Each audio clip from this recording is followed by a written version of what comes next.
Hello ladies and gentlemen, my name is Savita and welcome to a sneak preview of the 80th anniversary of the Fall of Singapore commemorative tour. Our new tour is titled Singapore at War 1942 Shattering the Myths. The tour is a collaboration between Sentosa Development Corporation, Singapore History Consultants Private Limited and Journeys Private Limited. It covers the historic sites of the Battle Box managed by Singapore History Consultants and Fort Siloso managed by SDC. After 80 years, we think it's time to take a fresh look at the fall of Singapore. I can promise you that it's a riveting story in which a relatively small Japanese army captured the so-called impregnable fortress of Singapore, defended by 137,000 Allied troops. This tour will not only explain how that was possible, but also tackle a number of myths that continue to surround the fall of Singapore. After 80 years, we think it's time to put those myths to rest. Today, we are at one of these forts, Fort Siloso. And by visiting this particular fort, we'll be able to talk about the 19th century forts of Singapore and also the famous guns of Singapore during World War II. There was another myth surrounding the guns of Singapore, that they did not turn around to fire on the enemy. Now that wasn't true. Okay? The guns of Singapore did turn around and they fired, for example, on the Japanese army divisions that came across from Johor as they invaded northwestern Singapore in February 1942. Okay? The guns of Labrador Battery and Siloso Battery did also turn around to fire upon Pulau Bukom to put the oil tanks there out of commission. Okay? So it wasn't true that the guns did not fire. They did. Okay? The only problem was that they were not totally effective, and there were several factors for that. Now, till today, there is a myth that still persists. And that myth says that there is a tunnel linking Labrador to Siloso, allowing the artillery soldiers to move between these two positions. That is not true. And if you want to find out how did this myth come about, please come on our tour when it's launched in March. Hello everyone, my name is Eisen.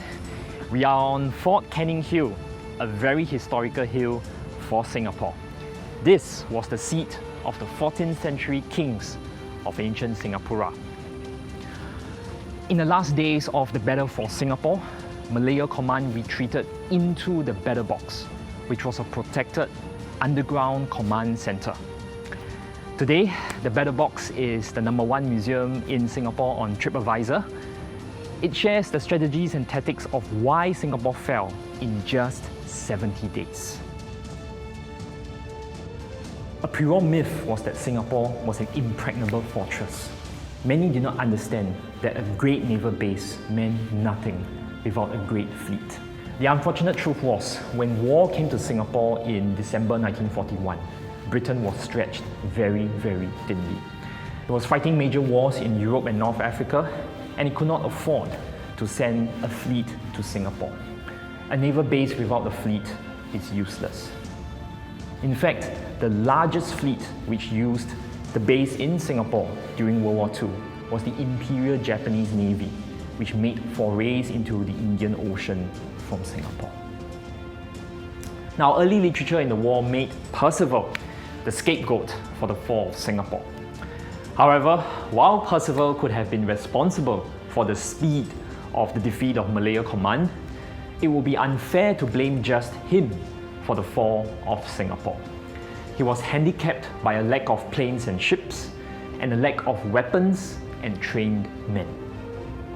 We strongly believe that Percival should not have been made the scapegoat for the fall of Singapore. There were so many other contributory reasons. Welcome to the Surrender Conference Room, the most important room in the Battle Box.